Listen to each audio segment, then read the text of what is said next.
حضرت ابو ہریرہ رضی اللہ تعالیٰ عنہ سے روایت ہے کہ رسول اللہ صلی اللہ علیہ وسلم نے فرمایا، وہ شخص ذلیل و خوار ہو اور رسوا ہو۔ عرض کیا گیا، کون اے اللہ کے رسول؟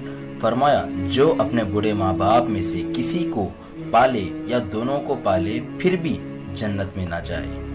رسول اللہ صلی اللہ علیہ وسلم نے فرمایا، تم میں سے ہر کسی کو چاہے کہ وہ اپنی ہر حاجت اپنے رب سے مانگے، حتیٰ کہ اگر اس کے جوتے کا تسمہ بھی ٹوٹ جائے تو وہ بھی اللہ سے مانگے۔ رسول اللہ صلی اللہ علیہ وسلم نے فرمایا، بے شک اللہ تعالیٰ نہ تمہارے جسموں کو دیکھتا ہے اور نہ ہی تمہارے صورتوں کو، بلکہ وہ تمہارے دلوں اور ان میں موجود نیتوں کو دیکھتا ہے۔ رسول اللہ صلی اللہ علیہ وسلم نے فرمایا، جس نے چھینک مارتے ہی الحمدللہ کہا، اسے پیٹ کی بیماری نہ ہوگی۔ رسول اللہ صلی اللہ علیہ وسلم نے فرمایا، جیسے تم ہوگے ویسے ہی تم پر حاکم مقرر کیا جائے گا۔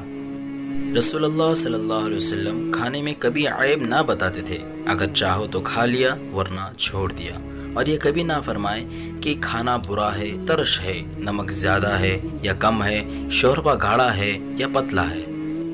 رسول اللہ صلی اللہ علیہ وسلم نے فرمایا، اگر تم کو ٹکڑے ٹکڑے کر دیا جائے پھر بھی شرک نہ کرنا۔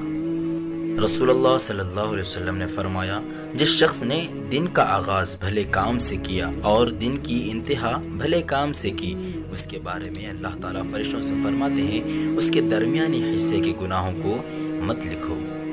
رسول اللہ صلی اللہ علیہ وسلم نے فرمایا، قیامت کے روز میری امت کی پیشانی سجدے سے اور ہاتھ پاؤں وضو سے چمک رہے ہوں گے۔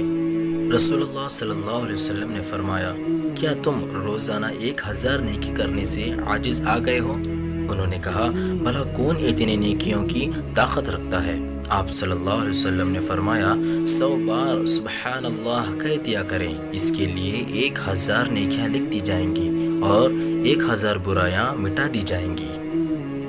رسول اللہ صلی اللہ علیہ وسلم نے فرمایا، جو مسلمان مسجد کو نماز اور ذکر الہی کے لیے اپنا گھر بنا لے تو اللہ تعالیٰ اس سے ایسا خوش ہوتا ہے جیسے کہ کوئی شخص بہت دن غائب رہنے کے بعد گھر واپس لوٹے تو گھر والے خوش ہوتے ہیں۔